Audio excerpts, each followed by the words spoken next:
त्या गावामध्ये एकच आजी राहत होती. तिला तिच्या मुलीच्या घरी जायचे मन झाले तर तिचे घर जंगलात होते. तर ती निघाली. तिला भेटला एक आसोल. आसोल म्हणाला, म्हातारे कुठं चाललीस, मी तुला खाणार. आजी म्हातारी म्हणाली, अरे मी माझ्या मुलीच्या घरी जाते, महिनाभर राहते, तू रोटी खाते, जाडजूड होते, मग तू मला खाय. आसोल म्हणाला, बरं. मग आजी निघाली. टुनुक. मग भेटला तिला वाघ म्हणाला, म्हातारे कुठं चालली, मी तुला खाणार. म्हातारी म्हणाली, काही नाही रे वाघोबा दादा, मी माझ्या मुलीच्या घरी जाते, महिनाभर राहते, तूप रोटी खाते, जाडजूड होते, मग तू मला खा. वाघाच्या मनात आलं, जाडजूड झाली तर मी तिला मस्त पोट भरून खाणार. तर वाघ म्हणाला, बरं. म्हातारी निघाली. टुनुक. मग तिला भेटला भेडिया. कोल्हा दादा म्हणाले, म्हातारे कुठं चाललीस, मी तुला खाणार. म्हातारी म्हणाली, कोल्हा दादा कुठंच नाही, मी माझ्या मुलीच्या घरी जाते, महिनाभर राहते, रोटी खाते, जाडजूड होते, मग मला खा. कोल्हा दादा चालला गेला.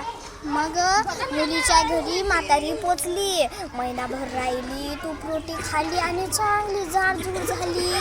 मग नाही का तिच्या घरी जात होती म्हातारी.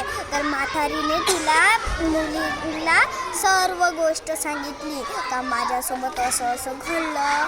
तर तिच्या मुलीने एक मोठा भोपळा घेतला, त्याच्या अंदरलं पूर्ण मटेरियल काढलं आणि म्हातारीला म्हणाली, तू याच्यात बस. आणि वाघ भेटला. तर मुलाचं, म्हातारी कुटारी मला नाही ठाऊक, चाल रे भोपड्या तर म्हातारी त्याच्यात बसली आणि म्हणाली, चाल रे भोपड्या टुनुक, चाल रे भोपड्या टुनुक. तर म्हातारी निघाली भोपड्याला घेऊन. तर तिला भेटला वाघ म्हणाला, म्हातारे कुठं चालली. म्हातारी म्हणाली, म्हातारी कुटारी मला नाही ठाऊक, चाल रे भोपड्या टुनुक. मग टुनुक चालली गेली म्हातारी. अधिक भेटला तिला कोल्हा दादा. कोल्हा म्हणाला, म्हातारे कुठं चाललीस. म्हातारी म्हणाली, म्हातारी कुटारी मला नाही ठाऊक, चाल रे भोपड्या टुनुक. म्हातारी कुटारी मला नाही ठाऊक, चाल रे भोपड्या टुनुक. मग टुनुक चालत गेली. तर तिला भेटली आसोल तसाच म्हणाला, म्हातारे कुठं चालली. म्हातारी म्हणाली, म्हातारी कुटारी मला नाही ठाऊक, चाल रे भोपड्या टुनुक.